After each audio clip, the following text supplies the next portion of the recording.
Suppose you were given two triangles, ABC and XYZ, and you were told that the two triangles were similar, so that AB to XY, two corresponding sides, had a ratio of 3 to 2. So, in other words, the scale factor between the two triangles would be 3 to 2.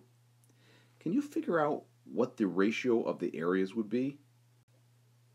Would the ratio be the same as the scale factor, 3 to 2, or would it be something different? Well, to answer these questions, you have to continue with the video, because that's exactly what it's going to be about, finding the ratio of areas even when there isn't enough information to find the area themselves, like there is in this case. Okay, Ramblers, please take careful notes, and I hope this helps you understand section 11.7, the ratio of areas. Hey Ramblers, this video covers chapter 11.7 in our textbook and deals with the ratios of areas. What happens when you want to compare the areas of two figures, but you're missing one of the dimensions, like the height, or another dimension, like the base, and you can't calculate the area of the figure? Can you still compare their areas in a ratio? Well, this video is going to help you understand how you can. Now, be careful. This is probably the most difficult section in the chapter. So I want you to pause often, take really careful notes, and make sure you understand each of the 4 cases that I point out. I teach this a little bit differently than the book, but I think I break it down into different situations that if you can apply the rule to each situation, you should have no trouble with this chapter. All right, I really hope this helps. Good luck, and thanks for watching. Okay, as I said, there are 4 different cases when we compare two areas in a ratio. The first case is kind of self-evident, but I thought I'd include it just to be exhaustive. Case 1 says if we have two figures that are congruent, then the ratio of area 1 to area 2 is just equal to 1 to 1. Well, that should make a lot of sense. But let's take a look at an example. Suppose I'm given that triangle ABC is congruent to triangle FED. Well, that would mean that their bases are congruent, and that would mean that their heights are congruent. So the area of triangle ABC compared to the area of triangle FED is simply 1 to 1. All right, what's another example? Well, we could compare two circles. And if I know that the two circles are congruent, that would mean their radii are congruent, then clearly the area of circle O to the area of circle P will equal 1 to 1. All right, now that's pretty simple. Maybe we should move on to something a little more complicated. Let's take a look at case 2. Here we're told that the figures are similar. So to find out the ratio of area 1 to area 2, we're going to compare the scale factor, or the length of side 1 to side 2. But then we're going to square it. Okay, so this is very similar, or exactly like, the example that was given in the opener to this video. Let's take a look at why this is true. And we can do that best by an example. All right, say we had two triangles, triangle SML and triangle BIG, and we knew that the two triangles were similar to one another. Well, I'm going to start by looking at the dimensions of triangle SML. I can see that it has a height of 2.78 and a base of 10.97. And I'll look at the dimensions of triangle BIG. That has a height of 5.56 and a base of 21.94. So keep in mind, if we know that the triangles are similar, then I know that the bases are going to be in the same ratio as the heights are. If I can find the area of triangle SML, and I can find the area of triangle BIG, and 15.24 to 60.97, those numbers really don't mean too much to me. So let's try a different route.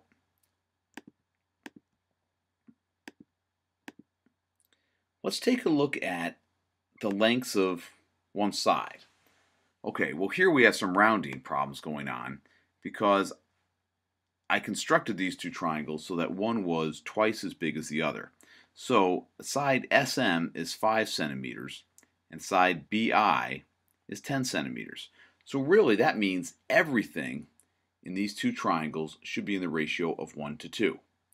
So if I were to compare the ratio of their areas, you'll notice that the ratio of the smaller triangle to the larger triangle is 0.25. Now that might be a little surprising because the ratio of the sides is 1 to 2, but the ratio of the areas is 0.25 or 1 to 4. Why would the ratio of the sides be 1 to 2 and the ratio of the areas be 1 to 4? Well, the reason is the shortcut. And the shortcut says this, that just like I'm telling you in the formula here, you simply take the ratio of the sides and square it. So 5 divided by 10 is 1 to 2. 1 to 2 squared is 1 to 4, which is, of course, 0.25. Okay, but why is that?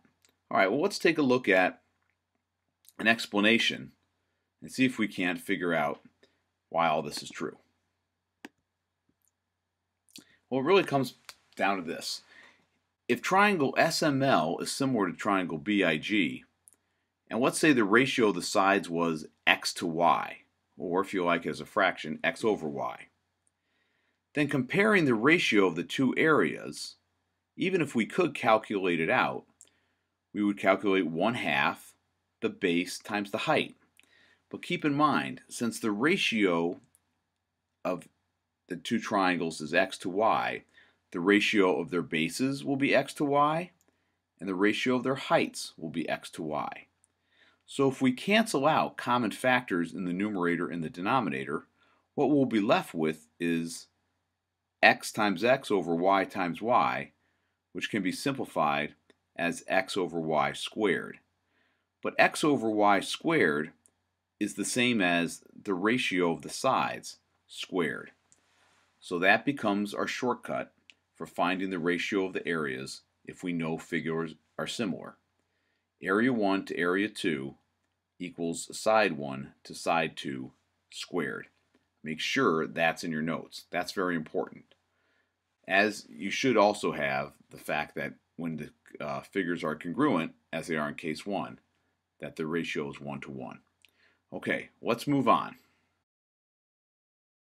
Case 3 is if the two figures share a dimension. So, for example, imagine we had a figure like the big triangle ABD, and a line or a segment is drawn from A to the base BD, dividing the larger triangle in half. I'm going to call them triangle 1 and triangle 2. What would the ratio of those two areas be?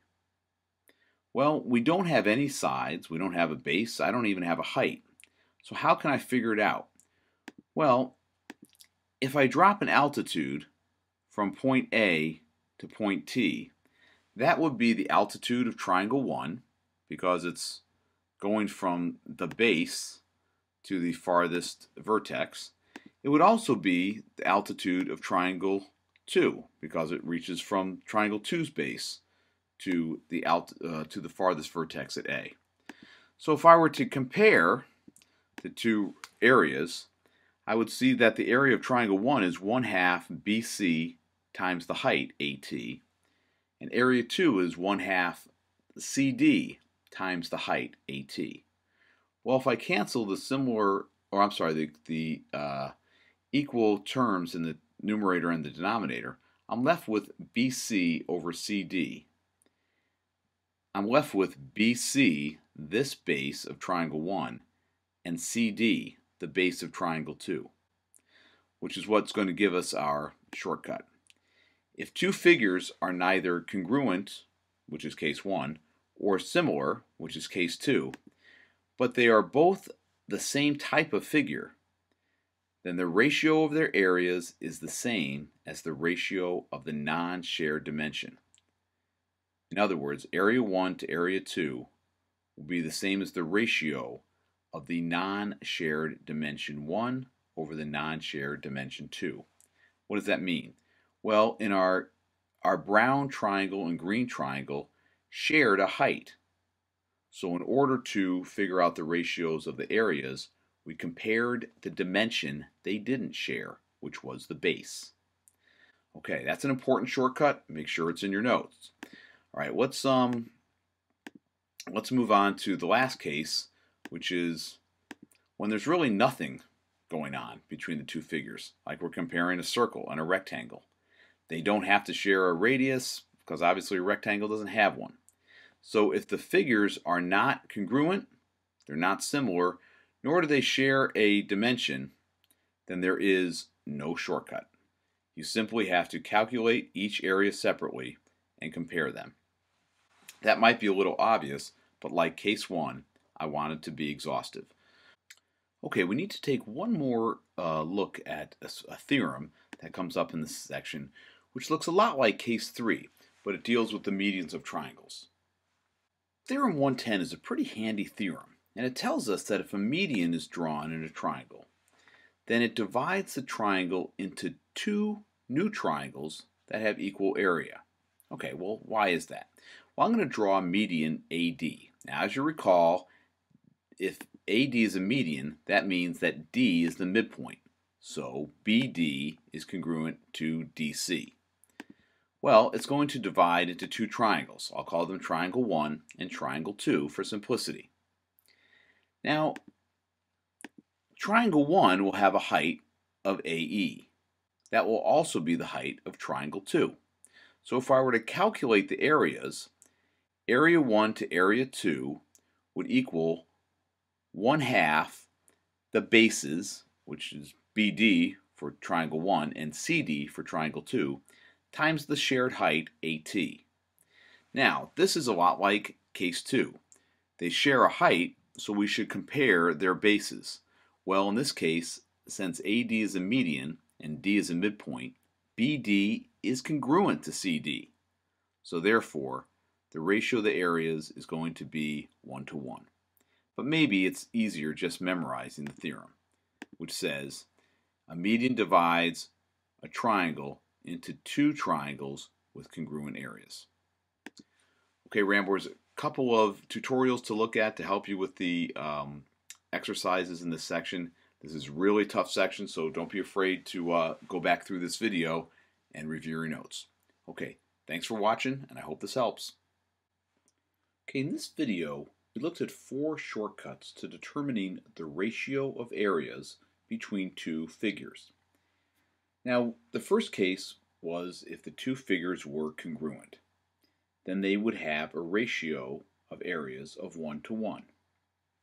The second case was if the two figures were similar. In that case, the ratio of the areas would be the same as the ratio of the sides, but it would be squared. In the third case, the figures are not necessarily congruent or similar, but they share a dimension. It could be that they share the height or that they share their base. If that's the case, then the ratio of the areas is the ratio of the non-shared dimension. So if they're sharing a base, compare the heights. If they're sharing a height, compare the bases. And finally, the last case was if the two figures are neither congruent, nor similar, nor sharing a dimension. There is just no shortcut at all. You have to try to calculate each individual area and compare them. All right, after we looked at the different ratios of areas, we talked about a new theorem. And that theorem said the median in a triangle divides the triangle into two new triangles, and the ratio of the areas of those new triangles is 1:1. Okay, a lot of important information here. Thanks for watching, Ramblers. Okay, number 10 on page 548 kind of brings in all the concepts and shortcuts that we learned in this video. So let's take a look at letter A. They ask us to find the ratio of the area of shaded to whole. So the shaded and the whole triangle are similar. Now keep in mind, we're not comparing the shaded to the unshaded. It's the shaded triangle to the big triangle. Now since those two lines are parallel, I know that these two triangles must be similar by angle. And so I'm going to use case number 2. Now you recall case 2 told me that I simply compare the ratio of the corresponding sides, which would be 2 to 2 plus 7, and square it, so that I get 2 to 9 squared, which is of course 4 to 81. Okay, let's take a look at B. In part B, we have two triangles that aren't similar, but the shaded to the whole appears that they share a height. So since they share a height, I'm going to compare the bases. So one base is 2, and the whole base is 2 plus 7, so the ratio of the areas is 2 to 9. Alright, let's take a look at C. Letter C is also like case 3. They don't share a height, but clearly the shaded triangle and the whole triangle share the base. So I'm going to compare the heights. And the height of the shaded triangle is 1/3 the height of the unshaded or the whole triangle. So the ratio of the areas is 1 to 3. Now, in letter D, I can see that the shaded triangle is similar to the whole triangle. So I'll compare the square of the corresponding sides, which is 12 to 18 squared, which you should reduce before squaring, so that you get 2 to 3 squared, which equals 4 to 9. Alright, Ramblers, you'll have some other practice with this, but please go through this again if you need to. Thanks for watching.